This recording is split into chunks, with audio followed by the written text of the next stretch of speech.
difference between an activity and a post is that activities are assigned by the teacher and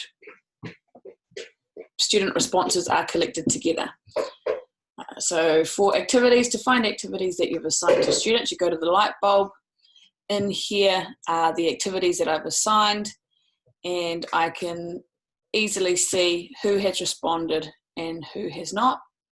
If I click on here, it gives me my students. I can go through my responses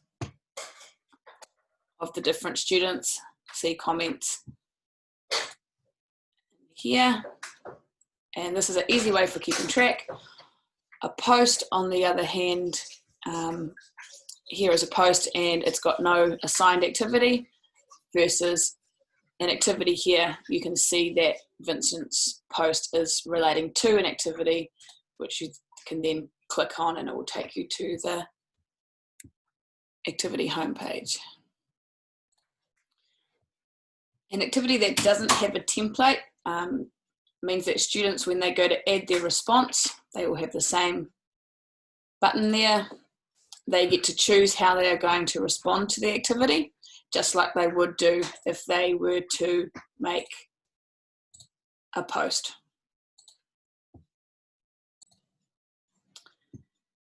Just like your students, you find the activities that you've assigned under the Activities tab, and your students will also find activities in the same place.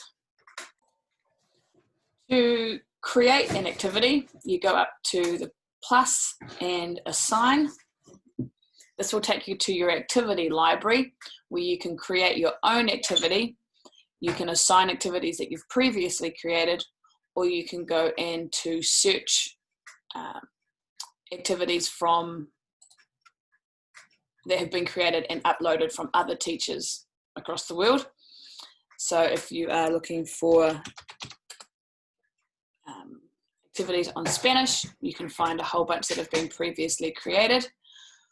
For Te Reo Māori, there are less there, and I prefer to create my own, but it is completely up to you. To create a new activity, click on the option, and you are going to have to create some instructions for your students. With the activity name, make sure you've written something that relates to what the activity is, because as you build up your own activities, you'll need to distinguish which is which. Write in some clear instructions, not too complicated. Students can access these instructions when they are adding a response. And it can be nice to add an example of what you are wanting the students to complete.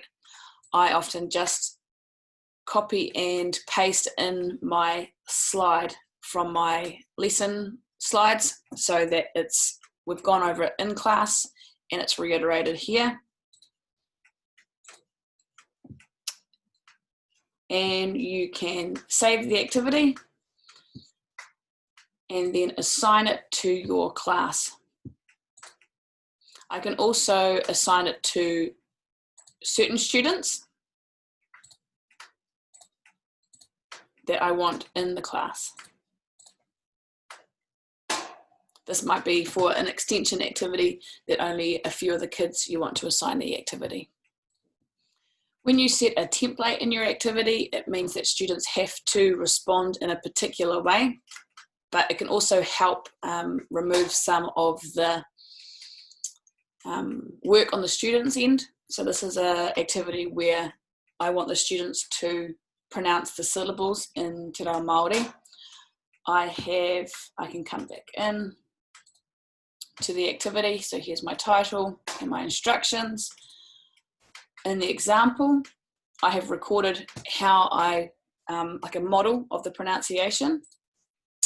As an example, I want you to get the pen tool and say each of the syllables.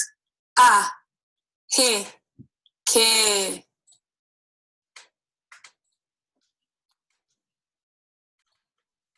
So the template sits under here and you have the option to add in a template. The template that I have created for students on this activity is the vowels, and in the example I've showed them how to use the pen tool and the microphone to go through and pronounce each of the sounds. Once you have the template set up and you've assigned the activity, you can go in and see how your students have used that template.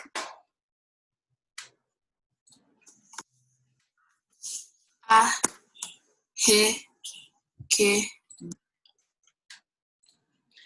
When students complete the activity, it will pop up in the journal, and all of the students can see each other's submissions, or they, and if you would like, you can click on a particular child and see all of the things that that child has submitted, including the activity that you have assigned and they have completed.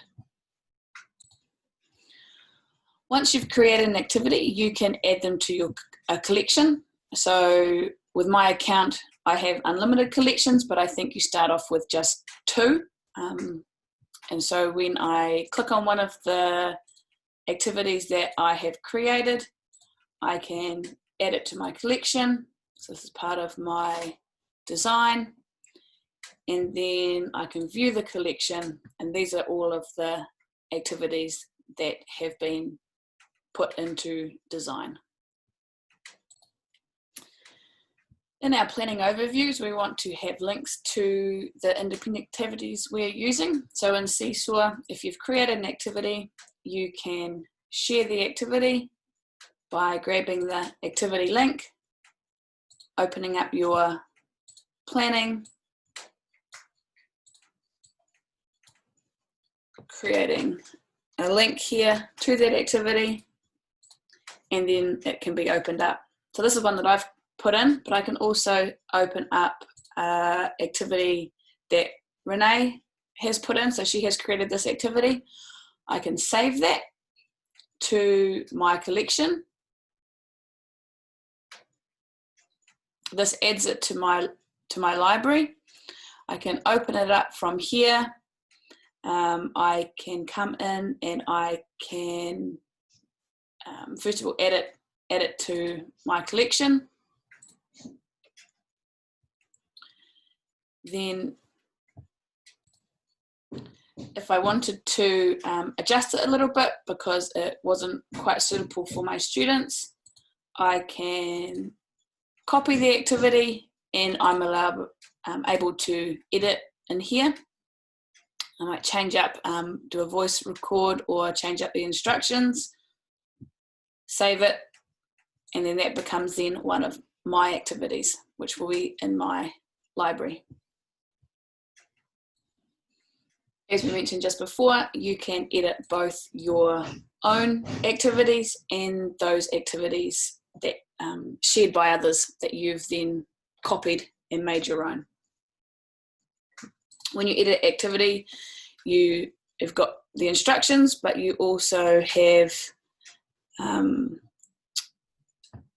the option to delete the activity. You can edit the activity and keep it the same, or if you wanted to create an activity that was slightly different, you can copy the activity and then adjust the instructions by editing it once it's been copied into a new activity.